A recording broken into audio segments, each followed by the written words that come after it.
Hello, and welcome to 100% Real with Ruby. Today I have Aaron Scafi back, and this is podcast 3 with him, which if you listen to our other ones, they kind of touched on muscle gain, touched on menstrual cycle, touched on if it's really your hormones or is it something else? And if it is your hormones, how do we fix that? This time, we are going into probably one of the biggest puzzle pieces for why you aren't seeing the results that you want in your body. And Aaron kind of said it to me in one message this morning when I mentioned something to him. No one trains hard enough. And it's kind of like, yeah, but I am training hard. I feel like I'm training hard. I feel like I'm training heavy. I'm doing all the things. But where is it that people actually go wrong here? How do you know if you're training hard enough? What if it's the wrong type of hard? How do you make your sets count? So that's kind of how we're introducing this podcast. So Aaron can talk about what he talks about best, and that is effective training. EFT, effective fucking training. Yeah, I mean, thanks for having me back first and foremost. But it's funny, it is a conversation I've been having quite a bit with quite a few coaches. And like I had a podcast with Corey Hageman, the IFBB pro bikini athlete, right? And it was the same thing. We're talking about a lot of PED stuff, hormonal stuff. And it really came down to, it doesn't matter how many drugs and things that you take. If you don't train or train effectively or train well, then it's not going to do what it's supposed to do. It is the easiest piece of the puzzle that we can influence with or without drugs. And I think when we look at training, there's two sides to it. And it seems to be in this day and age, like every second bloody online influencer wannabe is really trying to say one thing and then, the other opposing side, say the other. And it's like, well, everyone's confused and they don't know what to do. Like you have a group saying that 4 RIR is enough to make gains, and then you've got another group saying, oh, but you should train with RPE, and then you got another group that just says, oh, look, just going to the gym and doing something is more than enough. And it's like, fucking shut up. Like, we are not here to be mediocre. Like, if that's your goal, by all means, understand that, ride that out, and don't get mad if you don't get results. If you want results, train hard. What is training hard? Two ideas to it. There's subjective and there's objective, right? Subjective is genuinely how you feel, hence the RPE model. Out of 10, how hard did it feel? Oh, it was an 8. Cool. So you had more in the tank. RIR is more objective. It's still subjective to a degree, but it is way more objective in that, hey, we can turn around and say 10 reps, 10th rep is failure. You do 1 RIR. It literally means you go 1 rep shy of failure. I think a lot of people are really not understanding that concept well enough, even though they understand RIR. They still don't understand that 1 is literally like 1 short of failure. So it is going to be grinding and slow and hard. If you were to do that every set, every exercise, for example, I'm not saying do that, I'm just saying as an example, you will find that you will gain real quick. You'll get stronger pretty quickly. You'll get bigger pretty quickly, provided you're eating and sleeping and all that sort of stuff. Okay, you're eating and sleeping and all that sort of stuff. Yeah, we're accounting for that being all good. Yeah, but that is actually an important caveat too, because so many people are thinking, like, it's kind of like going into a training session. I love having this discussion because you can go into a training session, keto, low carb, fasted. That training session is going to feel really freaking hard, and you probably are pushing yourself really freaking hard. But if you were to go into that training session well fueled and not on a low carb diet, not trying to friggin' chronically diet all the time, that hard training, if you compare them side by side, it's levels above that former one that I just mentioned. It's like, which one is going to get you the best results? It feeling hard or it actually being hard, effective training? And it's the exact same thing with what you said with RIR. Like, yeah, okay, if you're someone that's as psycho, I don't say psycho in that way, but as psycho as like Aaron and his mate Ben, who's like hard discipline on all the training, and even me, like pushing ourselves. For the general person who is entering the gym, training hard with their history of training hard, most of us don't know how to take our sets to that level of failure. to push ourselves beyond that. And even if we were involuntarily slowing down, or it feeling like it's giving us the shakes, for example, our body is just not used to that right now. And if we kept exposing ourselves to that stimulus, eventually we'll realize that there are so many more untapped levels. And that is where we are missing out on these body composition changes, because it's like, you can have your diet in place, you can have all that stuff that you mentioned at the end in place, but that isn't going to change your body composition, is it? Well, no, I mean, body composition change doesn't just come down to training, right? Training's a big part of that, but it's not the end all and be all. But because we are talking about that training side of things, yeah. So if you're a Gen Pop person who's just come into the gym and doesn't know what training hard means, the beauty of being a Gen Pop client that's just come into the gym, it doesn't actually matter if you do train like that hard. You don't need to. Like, you can train to these numbers that we're talking about, 2, 3 RIR, whatever it is, because the new stimulus is just training. So you're going to adapt pretty quick, and you're going to actually see some pretty cool benefits, and you're going to get some recomp effect anyway. Then you can start to look at the different facets of the game of recomp, being, you know, your diet, and then being your training and more specific styles of training. But for someone that's never trained to failure, I mean, cool. It's a really easy way to do, and you don't have to do it on these big compoundy movements that are, you know, hugely unsafe, especially if you don't have a spotter. Like, you know, you're not going to go on a barbell squat and you're not going to go to failure, right? I've done it. It's not fun and it's very unsafe. So I highly do not recommend. However, you can jump on a leg extension and you can take a set to failure. It's pretty freaking safe. Like, even if you wanted to go with a really light load, you can go, you know, 1 plate, 2 plates. Like, yeah, you'll be there for 20 minutes, but hey, you can still go to failure. So you can still get a sensation of what failure is, because it's going to apply across the board. The same thing is going to happen inside that exercise. You are not going to be able to completely finish a contraction. That's what failure is. So if you do it on a leg extension, leg curl, bicep curl, shit, grab some dumbbells and do it on a lateral raise. Like, hold on. These are relatively safe to take to failure compared to the other movements. You can now say that, okay, I understand what it feels like to go to failure. I know what I'm looking for when it goes to failure. I know that the reps are going to slow down, like you mentioned, but to what degree? How many more reps do I have when it slows down? You're not going to know until you've done something to it. So if you go on a leg extension and you're like, oh, okay, you know, my set prescription is 4 sets of 10, for example, and you get the first set and you do 10 really easily. Well, hold on. Why would you do just 10? Or why would you do that same weight? That is a real good point. But you mentioned something there that I want to quickly touch on, and that's, if you are a beginner, you can go like 2 RIR, but then you mentioned it right there as well. It's like, yeah, you could leave 2 RIR, but are you actually leaving 2 RIR? You don't know until you've tested it to train hard enough. Instead, like, if you're doing circuits all the time, it can feel hard, like it's burning, but how do you know if those sets are counting? Like, what is effective training, and why are most online programs holding people back?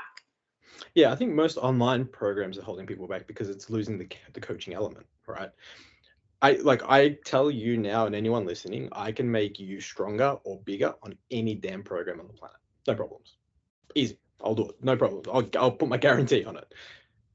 Because the coaching element is what actually makes you grow. Like, you need to be able to be coachable as a client. You need to understand what the coach is saying, especially if the coach knows what they're talking about. Again, the next caveat, right? The coach knows what they're actually doing. But it's like, I can give you a 5x5, which is, you know, the old school powerlifting, strength block, I think it was like 5x5. Cool. I can make you stronger in it, or I can actually make you bigger in it. No problems. I can do either or with 5x5s. And then if I want to just manipulate the sets and reps, no problems. It's like, it's 5x5, 25 reps. Cool. I'll give you 4 sets of 6. I'll give you 3 sets of 8. We start to work and change the actual layout of the program. It's still the same total reps, but hold on. Now we're looking at the actual rep scheme and what we're trying to accumulate. You know, or we can go the other way, and it's like, you can do 10 sets of 2. Like, or you know what I mean? Like, we have these different things where we're going to train different facets. Different facets. Yeah. So I can make you stronger, or I can make you bigger with the same friggin' program of 5x5. No problems. It's because I'm the one coaching. So as a coach, it's up to us to be able to guide the client to their goal. And if their goal is to, hey, get bigger, so be it. But like you mentioned about the keto dieting and stuff like that, if that client, if that person's goal is to get bigger and they're coming into the gym and they're doing keto, for example, or whatever it is, or they're in an actual deficit, then the coach has to have the conversation with them and say, hey, your goal doesn't align with your nutrition. Like what you're doing from a nutritional standpoint makes 0 sense to your goal right now. So we either need to shift one or the other. And then you leave it on the client. Which one do you want to do? I like the way that you actually made them think about that as well, because a lot of the time we don't even stop to think about what we are doing. And if it was what was going to get us to where we want to be, then we would be there already. And you said it there as well. The coach has to guide you there. And if you can hear Aaron saying that he's like, it's not really a 5x5 if he's then manipulating it, but that's the thing. He's manipulating it for your goals, toward your goals. Because if you want to get bigger, then maybe we need to push some higher rep ranges. Maybe we need to get some more tension into the muscle. Maybe the accessories need to change up. Maybe you're not recovering from it as well. And this is, I know you're really big on this as well, because you mentioned it just then with the back squats and stuff, where it's just like, if hypertrophy is your goal, you like, yes, maybe you can keep in some exercises you're married to, but you also need to be realistic about what exercise selection are you using to get to your desired outcome. Because if you want to get strong at a squat and you're not squatting, then you're not going to get stronger at the squat. But if you want to like get really big and you're not doing thing like, and you're following a typical strength program that has 2 compound lifts with top sets and drop sets, and then a bunch of accessories like shoulder drills and stuff like that, that's very low key. It can help you grow, like it can grow you to some degree, but then what's going to happen from there? It's tailored to strength. It's what exactly is your goal? Do you, like you said at the start, we don't want to be mediocre. Yeah, I mean, that's just it. It really depends on the person that's in front of you. And I think, and I really think a lot in this day and age, being an online like coach, are forgetting the coaching element, coaching the client, coaching the person that's in front of you. It's like, hey, like really listen and give them what it is that they want. Like you mentioned, I've got clients where there's certain exercises, for example, that I don't personally like. Like I just, from what I've seen, what's required, I'm kind of like, there's better selection at play for the exact same outcome that you're looking for from that particular exercise, right? But like you said, some clients really love a certain exercise. And it's like, cool. Like you like that exercise. If it means that you're going to adhere to the rest of this program and it's going to make you happy, I can probably make that work in your program. So I'll leave it in there. But I'll explain that to them.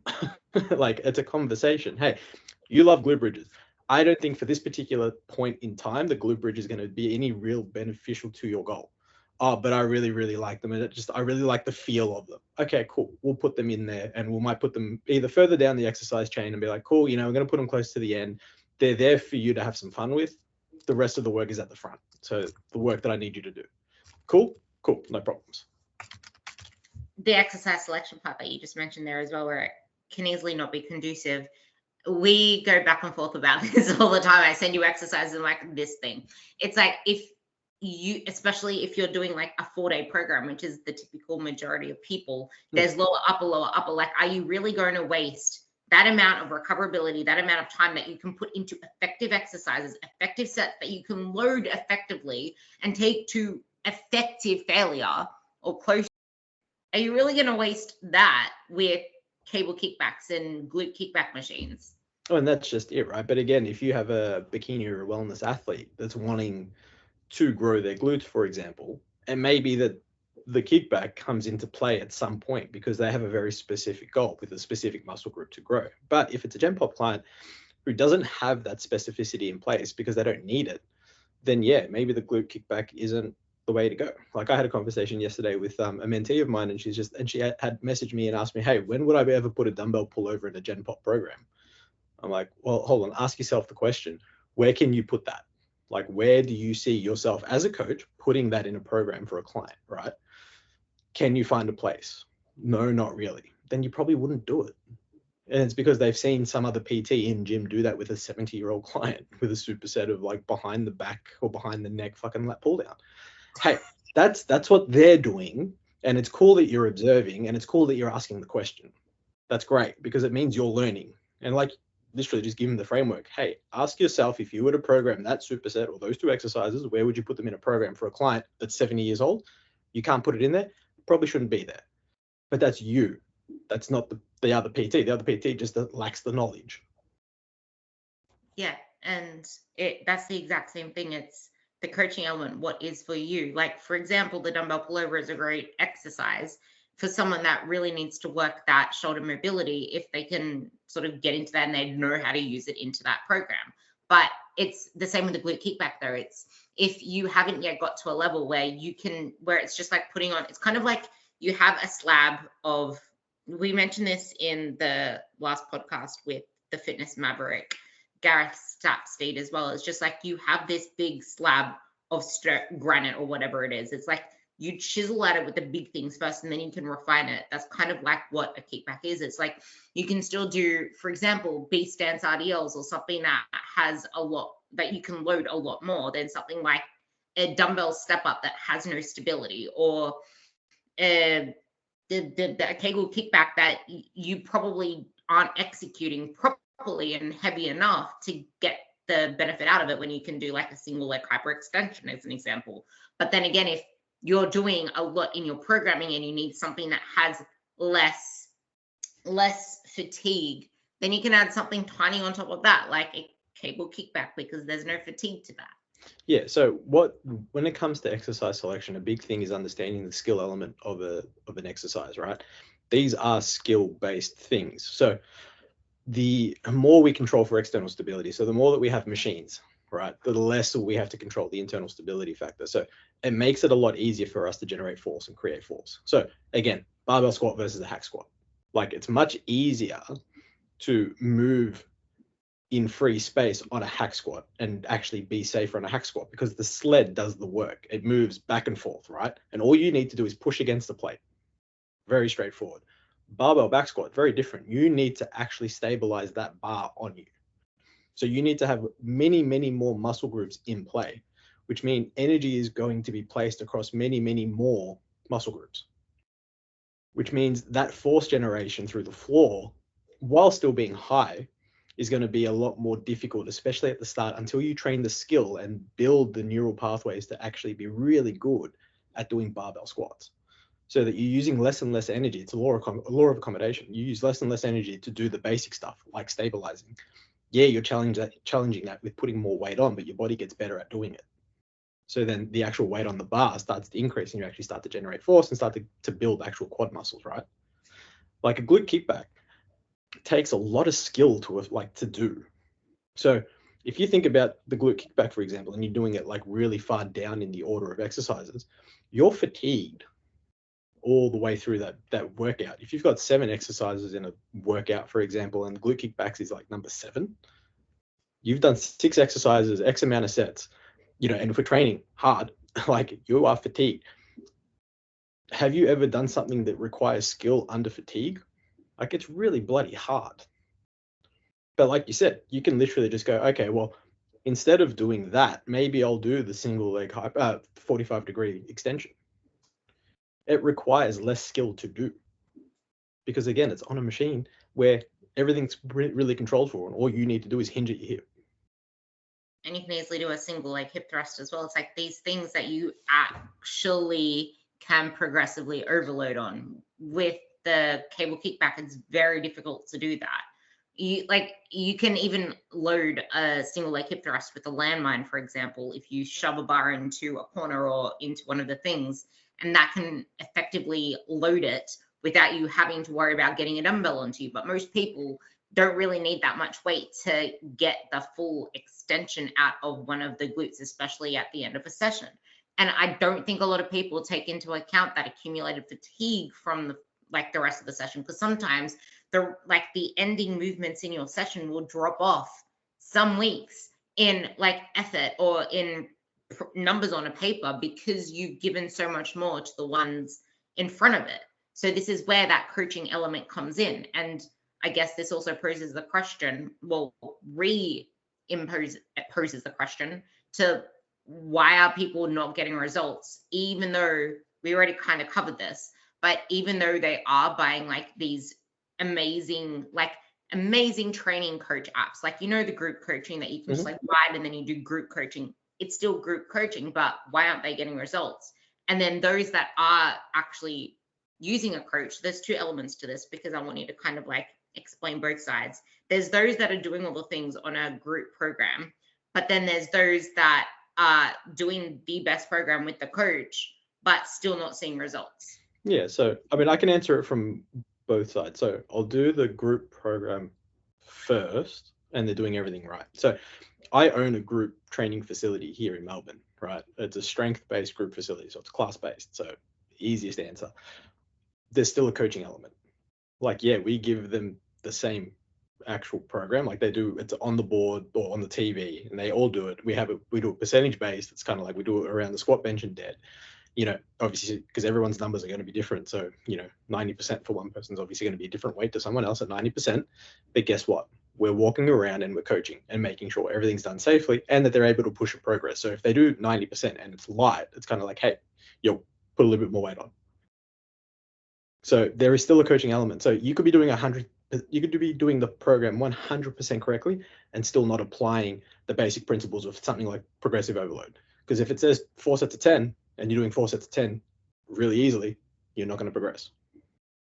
It needs to be challenging. And then on the other side of it, like, yeah, you could have... I want to quickly do a checklist for what you just said. So the checklist there is, he said it himself. He's a good coach, so it is a smart program, number one. It's not a bajillion exercises on paper, which is where you do see, like, if you get a typical FitSpoke person online, it has a bajillion exercises you can't recover from. It feels hard, it feels heavy because you're not fully recovered. So smart program, it still has a coaching element to push the effort because, like he said, most people aren't training hard enough. And you won't know until you actually push yourself to those levels. And you won't know unless you're actually filming yourself or having someone else watch you if that is effective technique. Because you can be progressing all that you want, but if you're quarter squatting, like the littlest amount or doing the smallest little bumps with your legs on the leg press, is that effective training? No, that's the coaching element. Part 2. Yeah, so part 2 would be that, you have a coach and you're getting the great program and you're doing everything right from a training point of view. Okay, cool. Now, let's look at the other side that you're missing. Probably nutrition, probably recovery, probably all that sort of stuff. Because I'm going to assume that the coach is understanding the basic concepts of progressive overload and all that sort of stuff. So they're pushing your training really hard. You're not leaving anything in the tank. Awesome. And you're still not seeing the results that you want, provided that result is muscle growth, we'll call it. Then there's every chance you're not either eating enough or you're not recovering enough, or the actual exercise selection is pretty poor. So when we look at, like we're talking about the glute kickback, for example, when it comes to exercise selection, anything that requires the most energy or that you need to address first has to go first in your program, or up the top at least. It has to be in the first 2 exercises when you're the most fresh with the most energy. And then in theory, they would be the more free, weighty type exercises. So if it's barbells and dumbbells, that's kind of like where we would put them because they require the most energy, most coordination. So we'd put that at the top where you're the most fresh. Then we'd start to bring it down into more machine-y type exercises on the way down. As you start to get more fatigue, we start to control that stability factor so that all we need to do is move the actual machine because it requires less skill. Yeah, and I would also argue that it's probably best for most people to have those ones that you can progressively overload at the start, unless you're some elite athlete that you can like do the little fine details on the like why would you put that first if you're someone who wants to grow the most muscle possible? Exactly. I think the whole concept or idea of still trying to progressively overload, or still trying to progressively overload, or progressively adapt, I think is a better way to look at it, from each exercise is still, I think, the key. Like I still think you need to think that even if you don't. So it's kind of like understand that you're pushing, because that will force you to push, right, across all the board, but you may not be able to do it, but that's okay. It's like, it's understanding, hey, I may not be able to do it, but I'm still going to go in with the mentality that I'm going to do it. So it's really like being really that part, because I know that you get really antsy and annoyed at this part where it's just like, I'm not progressing, time to change the exercises because it's a new month, so time to change the exercises.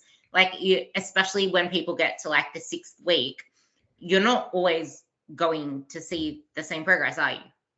No, I mean, I'm not a fan of changing the program so frequently. Like, no, like for me, it's 16, 20-week programs. Like, there's no question. Especially if the goal is like, this is all based on the goal of like growth. But I mean, it still apply to, I think, a cutting phase, because the actual exercises in a cutting phase aren't as important as they are in a growth phase, right? Because from a cutting perspective, we're just looking for energy expenditure, because obviously we're going through a diet. So in a growth phase, again, if we know that it takes you 4, 6, some people 8 weeks just to learn the skill of an exercise, it's only leaving you 8, 10, 12 weeks for actual progression, to actually really harness that progression. So why would you change it after 6, 8 weeks when you've probably only just learned the skill? It makes zero sense to me. Yeah, and this is kind of why you need to keep some key exercises in there. Like for me, like the programs that I enjoy most are the ones that have just a couple of exercises. Yeah, the foundations. Yeah, Yeah, having which foundations there that are there throughout the whole thing, and then just changing the rest, because it's a human thing to want to have some variety, but too much variety isn't going to get you the results that you want. Yeah, so when we look at movement and exercise, we are looking at sort of the movement patterns, right? So you're looking at your pressing, your pulling, your squatting or hinging. Like we have all these different things. And obviously from an anatomical perspective, like we know like a bicep curl really only does one thing. It's flexing at the elbow. Like cool. Like you can only flex at the elbow one way. So it doesn't really make a difference what bicep curl you probably do. Like sure, you can then argue like lengthen versus shorten position and all that sort of stuff. But really when it comes down to it doesn't make a difference. So if we're keeping the mains from a pressing standpoint, a pulling standpoint, a squatting and a hinging standpoint, then yeah, we can have a little bit more freedom to move other exercises around. However, they still require skill. So we don't want to change. The goal would be not to change as often as possible. So we want to try and leave it and run it through its course, and then change only when needed based on either feedback being the client's like really friggin' bored. Like, they get to the workout and they get to like the end of the workout and they're like, I just do not want to do calf raises because no one wants to do calf raises, right? And then it's kind of like, well, you can only really do one of 3 different exercises for calves because it's the calves. They only do fucking really one thing. So we look at it from that perspective, or we look at it from the perspective of, hey, we've exhausted this adaptation. Like we have done this to the bone, like we've done preacher curls all the way through. We've, killed the rep ranges, killed the weight. Time to change it up. That would be the time to probably look at it. But from like me coaching, especially, like, like I hate changing exercises. I think it's more reflective of the person and where they're at versus the actual programming. But again, it depends on the client and their goal, right? Gen pop versus an actual athlete, I think it's going to be very two different mentalities. So coaching a gen pop or a more gen pop lifestyle client, you have to be a bit more flexible and understand that, yeah, they're going to probably want a little bit more variety where possible. And then us as coaches need to be able to go, okay, well, where can we place that variety that's still going to get them to their goal? And then as an athlete, like, we have to basically just put the foot down and be like, nah, this is how it is. You've come to me because I'm the expert. I'm going to get you the result. I need you to have some faith because you've been getting results. Continue to do so. Like, just trust what I'm doing. I think that's also a thing that people don't understand, in that just like it's working. Just because something isn't progressing doesn't mean it's not working, because progressive overload isn't chasing weights increasing every single session. It's the intention. That's why you said progressive adaptation, because you can't always see overload on paper. Yeah, exactly right. And that's why I think progressive overload, while everyone knows, well, most people know the concept of progressive overload, I think if we can start to switch it to progressive adaptation, it makes a bit more sense in that, like you said, I'm still personally of the opinion to chase either weight or reps. It's a mentality thing. It's kind of like, hey, we're still trying to do that from a mental standpoint, but also then understanding that it may not be the occurrence. But like we said, if you were to have a hack squat that's, a set of 6, right? And let's just say it's 2 plates aside, and that set of 6 is 1 rep shy of failure. And you're doing it with 2-second eccentric, but then the following week you do it with a 3-second eccentric, you're probably not going to get 6 as 1 rep shy of failure. You're probably going to get maybe 5, or you're going to get 6 as failure. That doesn't mean you've gone backwards or regressed. You've changed something, and that's where rep standardization comes in and all that sort of stuff. So keeping everything as standard as possible so that we can measure this as close to perfect as possible every time. We're trying to recreate the same scenario every time. And I think that's where a lot of the confusion comes in, or the ability to, or the lack of ability to want to stick to a program, because I think so many variables change, and it's just kind of like, hey, if we keep everything the same for as long as possible, we have a better indication of this, if this exercise is working, and then if we need to switch it out. Yeah, I like that part, because if you think about it as well, if we 1 week rush through a session and then we put a bigger number on the paper, and the following week we try to match that, but we're in a much better headspace trying to do things as they should be, it's easy to get down on yourself. But all of this is a skill to learn. It's just you need to be patient with yourselves, which I think a lot of the time it's just people aren't patient with themselves, because we're in this instant gratification culture and we're expecting to see results straight away. Because I know that I'm smashing my sessions right now. I'm like, why is my ass not growing? And it's like, your ass isn't going to grow like freaking Kimmy K in the matter of a couple of weeks. No matter what you do, it's not going to grow that fast. And if you see if we switch to the other side of the spectrum now for the second half of this, is, I know you mentioned cutting programs, so I'll touch on that too, but you see people a lot online that are doing transformation comps, like transformation challenges. Yeah. It's either that or bodybuilding comps, and you're seeing them get shredded in the matter of like 12, 16 weeks, and you're expecting that of yourself, but not realizing that you aren't doing this for a stage look or for one day or for a photo shoot. And that is only showing you not even a part of the story. That is showing you like nothing of the story. It's showing you what someone is able to do when they put their mind to it and have intense discipline for 12 weeks. What happens outside of that when life happens, when they're a normal person again? Because no one on here is a comp prep athlete that I know of. And even if they are, if you are a comp prep athlete, you know that you're not maintaining that look year round, and trying to maintain that is the unhealthiest mindset to have. But then you also mentioned the whole cutting programs. And I would, like, my stance on that is that it's more important to try to keep the same thing there, so you're not creating more inflammation or like damage and need for recovery, because you're changing the whole program up. And it's like, what built the muscle kept the muscle. And if you're trying to relearn things again, then that isn't providing the stimulus you might need for that cutting phase. Yeah, so by that logic, then it'll work in the reverse, so that when you're growing, you shouldn't still be changing anything. So again, which is what I completely agree with. So I think from a cutting perspective, keeping the exercise selection the same is what should be done. And what I mean when I say it's not as important, is that the actual training itself, while important, isn't the most important facet of a dieting phase, right? We know that the training is an energy expenditure endeavor to be able to then look at the cutting of the deficit of nutrition. So that's what we're looking at. So we're really trying to focus on overall deficit of calories, and then trying to expend energy through training. So while keeping training the same is going to be much more easy to stick to, because especially when you're in an energy deficit, like we know, your brain doesn't really work well at all. It's barely like on autopilot. Imagine having to go in and try to do something you've never done before, or something you haven't done for ages, like stuff that like your brain would just fly. Like, don't worry about it. But if you can go in because you've done the same thing for the last 10 weeks, you don't have to think about it. You just need to go in, do it, and get out, which is what really you're thinking about in a deficit most of the time. Okay, you have two things. Start with this one first and then go to the second one.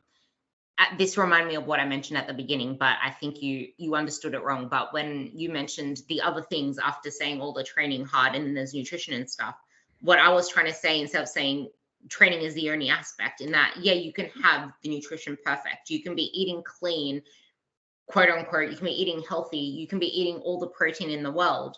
But aside from most people kind of cutting themselves short of performance-based carbs that can enhance your training, that is the part that's missing, the enhance your training part. People are missing that training element of building muscle or building body composition, because you can't get lean without effectively training with hard enough effort, because lean isn't just losing weight. It's not just chasing diets. Lean is literally the act of building muscle and having a higher muscle to body fat ratio, which this touches onto the second part, brain in a deficit. Most people don't know what that's like. Most people haven't been able to experience that because they're too busy doing half-assed diets, doing silly challenges, doing short-term things for short-term results. They're this on and off dieter. They're this yo-yo dieter. So someone comes to you as a yo-yo dieter. their health probably isn't in check. They're eating very little calories most of the time, which we already know that some of the time that means that they're not really eating the low calories. It's just that that's what they're aiming for. But they are so focused on the outcome that they don't get the outcome. Yeah, I think when we look at the concept then of growing tissue, and like if you're using a different type of dieting scenario, like a different type of fad diet, like call it keto, sure, yeah, you're not going, even if you're in a maintenance-y, surplus-y, energy balance, you're not going to really be growing, or you're not going to put yourself in a really good position to grow tissue effectively. Yeah, that's fair.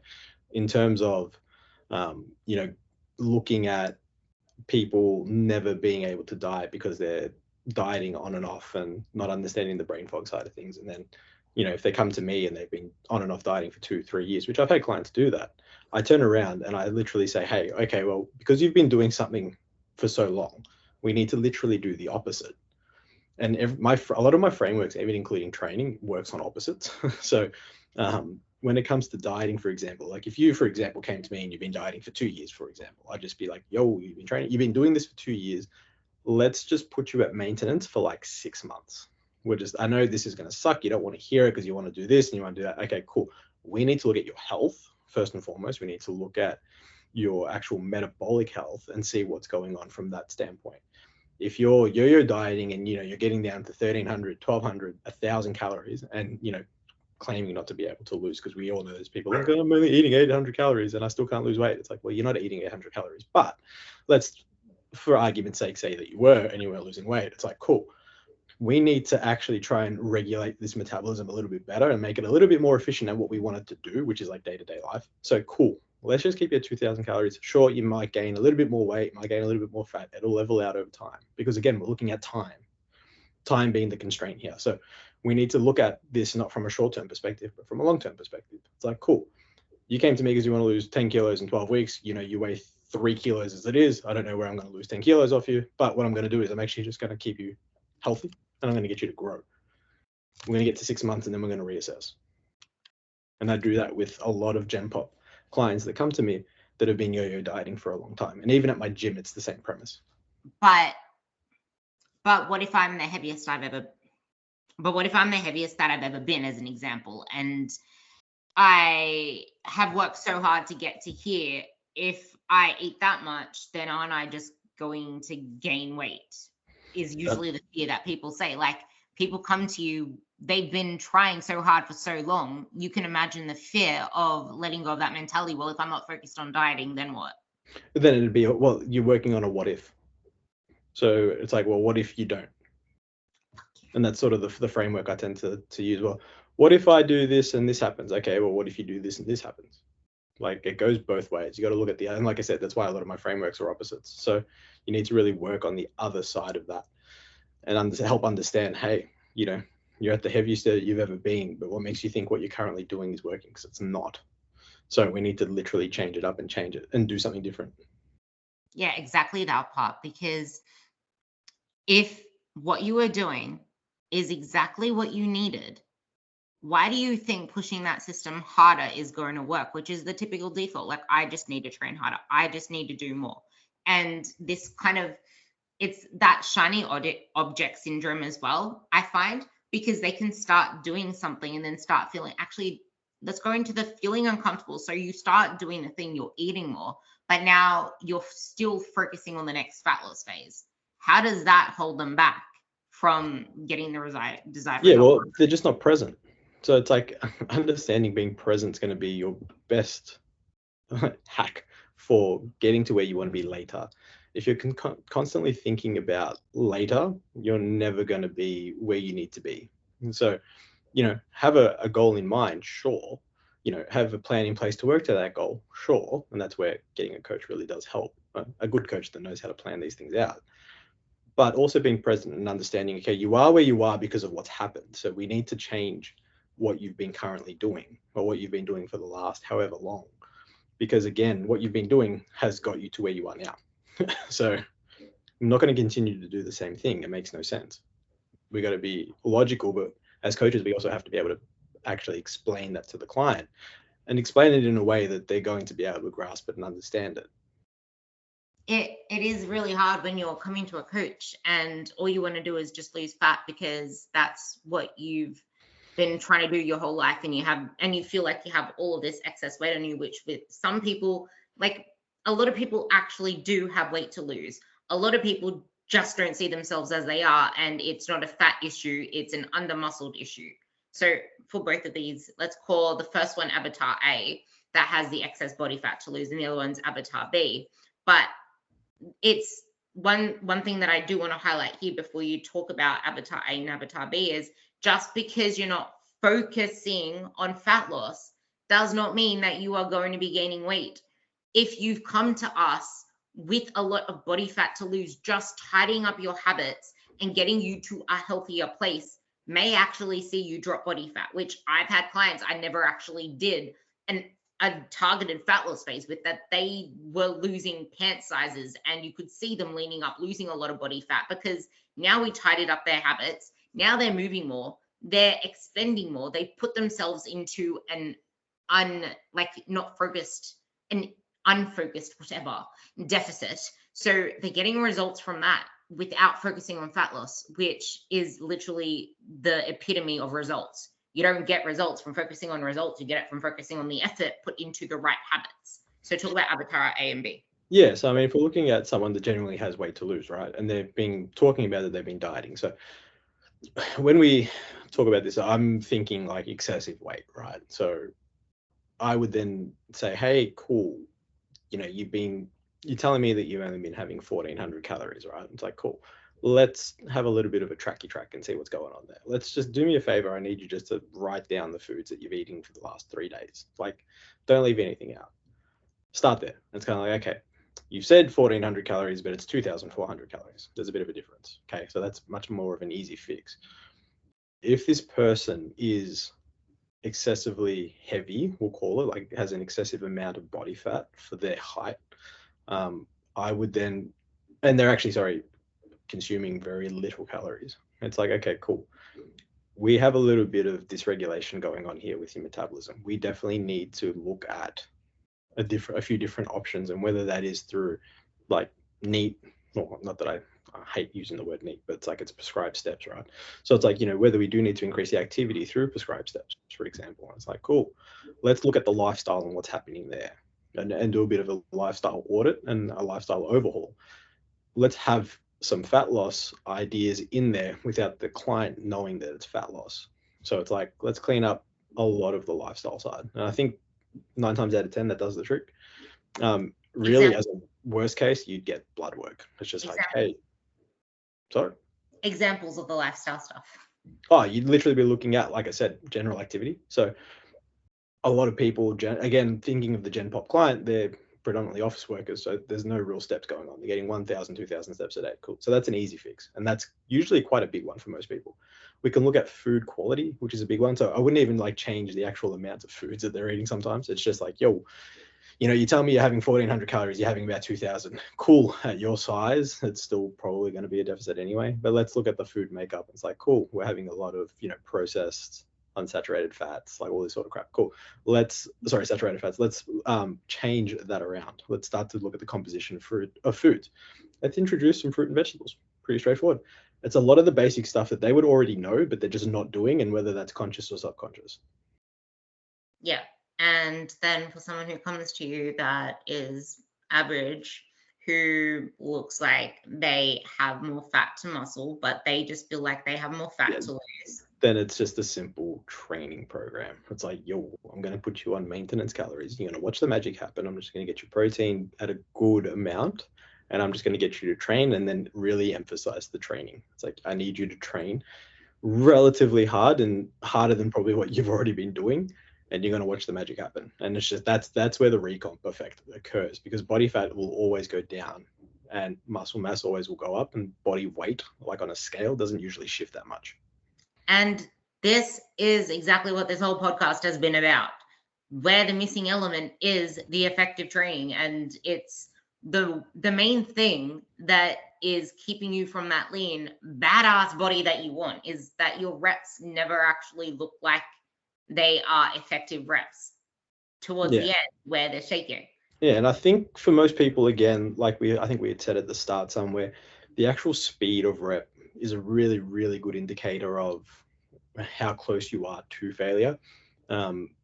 Again, using that sort of 4 sets of 10 example, it's like if the 10th rep is the same speed as the first rep across all 4 sets, you're not getting any real effective rep work in. So you're making it really, really difficult to actually execute muscle growth, right? So what we need to do is say, okay, cool. You don't know where failure is. Fine. I can live with that argument. No stress at all. You know, you're a bit sort of worried, concerned, scared to get to go to failure. Cool, understand. So let's just do this. I want you to put a weight on where it's for 10 reps, but at rep 7 or rep 6, it starts to slow down. You don't stop, it just slows down. It gets harder. Cool. Let's start there. Okay, I stopped at rep 6 because it started to slow down. Cool. Next week, I want you to do the exact same thing, exact same weight, but I want you to go to rep 7. Cool. I want you to go to rep 8. Cool. I want you to go to rep 9. Cool. Oh, look, you're 1 or 2 reps shy of failure and you've been able to progress. Oh, look, you've put on size. Your girth measurements show that your quads are bigger. Oh, look, you're welcome. Yeah, and some other ways that you can do this as well. I have two of my ladies do this one. And one is you use the same weight, but you try to push the last set to AMRAP. And if you're still getting the same or even one more, and you use the cue, try to get at least one more than usual. And if you are getting that one more or even two more, because now you set them a challenge, see if you can beat this, and you're seeing that they consistently are doing that, then you're cutting yourself short. And yet, this is where it feeling hard does not mean that it's hard, because what are you doing? Resting like 45 seconds between sets. And the other one is where you just say, I want you to increase the weight on the third set of every exercise, assuming that they have 3 sets of the exercise. And if you're consistently increasing that third rep, then that is showing you exactly how much you are underestimating yourself the prior sets. So that those are 2 other methods. But something I want you to kind of like sum up that part with is, what are the most common ways that people sabotage their goals of building muscle? And on the other side, what are the best tips that you can give someone to ensure that their program is actually effective? Because I'm telling you right now, I have so many people say that they train hard and heavy, but it's never toward the results they want, because obviously they would have the results by now. And by the time they start on a program that you've done or that I've done, that hard and heavy, it has a whole different meaning. Yeah, so I mean, if we look at the tips first, I mean, really, a program is an interesting one, right? So we can always look at, like sets, reps, and blah, blah, blah, blah, blah, which does have a sort of a place in it. Now, it really comes down to how hard the person actually does train. If the person trains hard, right, like our definition of hard, they only need minimal actual volume. So they only need minimal sets with probably minimal reps, because they're going to adapt quite a bit because they're pushing that proximity to failure. But a lot of people don't do that. So then how do we counteract that lack of effort? We have to increase volume. So is there a tipping point to volume? Probably. Like we've got these like landmarks of 80 to 120 sets a week, I think, give or take, 8 to 10 sets on average per body part. If you were to break it down to I think 8 body parts, you have 10 sets per body part, 80 sets minimum, and then you can start to, add in sets where need be, or add in more exercises based on if you were to grow a certain body part. But I think the biggest thing I see in a commercial gym, really, from most Gen Pop, is they just don't train hard enough. They read the program and do the program. So it's like 4 sets of 10, they do 4 sets of 10 because they don't know any better. Whether that's hard or whether that's easy, 9 times out of 10 it's easy. They just do it and they think that they've completed it and done well because they've done 4 sets of 10. And that coaching element of, hey, you need to put probably some more weight on if you're going to aim for that 10 reps, or understanding, hey, if you can get 10 reps and it's easy, just keep going. Do like your first set to 15, and then you can add in more if need be. I think that's the biggest thing, the biggest tip. Just train harder. Don't worry about anything else. Can you also emphasize the importance of performance nutrition here as well? Example, caveat, whatever you want to call it. I had a client come to me saying the exact same thing, but it wasn't until she started fueling herself properly and eating enough food that. Well, yeah, you'll know if your nutrition is on point if you train hard. So if you can take care of one variable at a time, right? We don't want to sort of overload the system. So if, for example, a Gen Pop client comes to me and they're like, blah, blah, blah, blah, I'm doing this, I'm doing that. Cool. Let's just train hard and see what happens. Okay. You're training hard. You're not recovering. Cool. Let's have a look at the recovery side of things. And what's recovery made up of? Both sleep and nutrition. And then we can start to look at nutrition, and then whether that has to be fueling sessions or whether it's fuel outside of sessions. So it's not just, fueling that training session to do well, because we also have to look at post-training nutrition, right? And we have to look at overall nutrition through the day. And again, that hierarchy is not necessarily pre-training nutrition. It's nutrition first as a whole, and then we can get more specific with it. So yeah, like you do want to have enough fuel to train and train well, of course, and that becomes a routine and a habit. And that's where training, the same time every day, in theory, is kind of like the ideal, as well as eating the same time every day is, in theory, the ideal. I would be looking at nutrition as a whole first. It's like making sure that, protein intake is adequate, making sure that your carbohydrate intake is adequate, and so is your fats, because fats are important still, even though most people think that they're not. Yeah, that's a really important, like, mix match. Let's just say mix match. That's something really important to like make sure they're doing that nutrition handshake training, but also recovery handshake training, because it's not just what you fuel with, it's everything else outside of that pre-workout meal too. Because if you're chronically under eating or under fueling your day and then hoarding calories for some huge ice cream or pizza at night, that's not very conducive to the body that you say that you want. Exactly. Which kind of leads into my last question. What are the biggest blunders that you see people make in their goals of getting this lean, muscly physique? Well, lean, feminine shaped, sculpted physique. Yeah, so if we're talking about blunders, I think goal setting and being realistic with the goal is the big one. Understanding that, that person that's on Instagram is probably either enhanced in some proportion or they're just photoshopped, which is still a thing apparently. I didn't know that people still actually Photoshop their images on Instagram so that they look a certain way to get, I guess a certain type of client or a certain type of audience. So understanding that your best is not going to look like someone else, because you are not that person.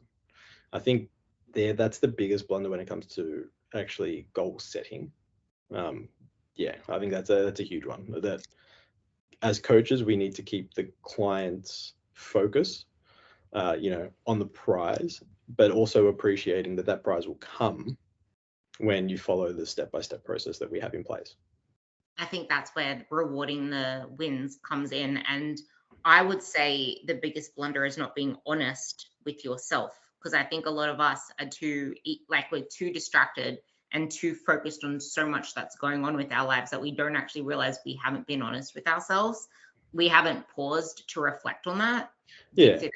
The thing I've been really adopting a lot as of late, probably the last sort of 4-6 weeks, that I used to do once upon a time, and I'm trying to sort of portray with my clients, is that, hey, if you have a specific goal in mind, right? So if we're going through a cut, if we're going through a specific growth phase, for example, if we're going through a powerlifting prep, whatever it is, every decision you make, does it benefit or not benefit your goal? So when it comes to food, it's like, yeah, you're hungry and you're driving past the Macca's, and you're like, hey, is that going to benefit me or not benefit me? That's a real honest question to have with yourself, and discussion you can have with yourself. And then if, hey, you're happy to wear it, so be it, go for it. But 9 times out of 10, you'll find that, okay, well, I'm not going to do it. I love that. That's a really good question to ask yourself moving forward. And that's probably the best takeaway you can get from this as well, is this benefiting me or is this hindering me? And yeah, exactly. another one would be, am I giving this set my honest effort? And it's really hard to know that if you are not actually filming your lifts. Yeah, and I actually say to people all the time, especially like going through like growth phases, again, cutting's a little bit different. So I don't use this philosophy in cutting, but in growth phases, right? If you're under recovered for your next session, and we run by the old something is better than nothing, in this case, nothing is better than something. So understanding that your goal is to adapt in the gym. So if you're not there mentally or physically, that sometimes that you need to just say, hey, I need one extra rest day, by all means take it. So it's like when you get there and you're like, is this going to better me or hinder me? Like if I go to the gym and I'm not there mentally or physically, I could very much injure myself. I could very much be, it's a hindrance. Like it's also time that I can't put to something else that could potentially benefit me later. So it's like, hey, okay, take that day, go back tomorrow. It's not the end of the world. You'll be okay. Like it's okay to miss that one session or just to push that session out. I hope you have just a little bit to touch on that a little bit more, because I actually feel like this is the most important part of the conversation, and I hate you for making it at the very end. But this is where I would say the majority of people actually fuck up, because it feels like you're doing something productive. You're training. You feel like if you miss a day, you're going to get fat, or you're going to lose muscle, or you're going to lose progress. Yeah, I wouldn't apply this logic. I wouldn't apply this logic to most of Gen Pop, because I don't think Gen Pop train hard enough to have this logic in play. But it's more so for those that do. Like, you know, you do have those outside the bell curve, and those people that really do train hard and they genuinely are exhausted. And, you know, they will themselves, they take all the caffeine, all the pre-workout, you know, they get to the gym and they're like, you know, you do your first warm-up set and you're like, nah, this isn't going to happen today. Like you have the two options. You have the, hey, is this going to help me or is this going to hurt me? Okay, if this is going to help me, keep going. Like, you know, we look to progress in one exercise instead of all exercises, you know. Or is this going to hurt me because I'm really tired and I'm just, my brain's not here? Go home. Go read a book. Go get a massage. Like I always encourage people to, that allotted time you've put aside, that 90 odd minutes, we'll call it, for training, go do something for yourself in that 90 minutes. Go sit down in a cafe and have a coffee. Go get a massage. Go read a book. Go watch a TV series. Like whatever it is that it's going to allow you to really just de-stress, then you can go again the next day. I liked that caveat for sure, because it's like, but most of the time it is those type of people that are questioning if they should take this break because they're completely fucked. But that's the mentality. Like if you're always trying to push yourself in your sessions, here's your message that sometimes it's okay and you are still making progress. You need to zoom out and look at where does this fall in the spectrum of your whole month. This goes back to being honest with yourself. Is it an excuse or is it a valid reason? Ask yourself that question too. So they're two really good questions. Is there anything else that you want to tie up with? No, I think that's a good way to look at it from an overall perspective is, hey, train harder, first and foremost. And then is this going to benefit me or is this going to hurt me in terms of your decision making? So when it comes to, everyone wants to do everything the easy way. And that's why I think, like, well, that's why most people, you know, will have fast foods and stuff like that. They are easy. That's the point of them. That's why it's called fast food. But will that benefit your goal or will that hinder you and towards your goal? And then you just make the decision accordingly. You're still an adult. I'm not going to hold your hand. I'm going to give you the options. You pick. Love that.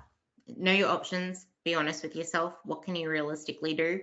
Ask yourself those questions and you're on your way to the actual goals that you want, not the ones that you're imagining in your head but not putting into action because you're too focused on the outcome, not the actual process. So with that, Elite Strength Coach on Instagram at Elite Strength Coach. Is there anywhere else that you want to point them? I think you have some seminar coming up. I'm not really sure. Yeah, I've got a seminar coming out next weekend, but that's all good. And I think we'll have it recorded, so I might be able to have a recording for some people if they really want it.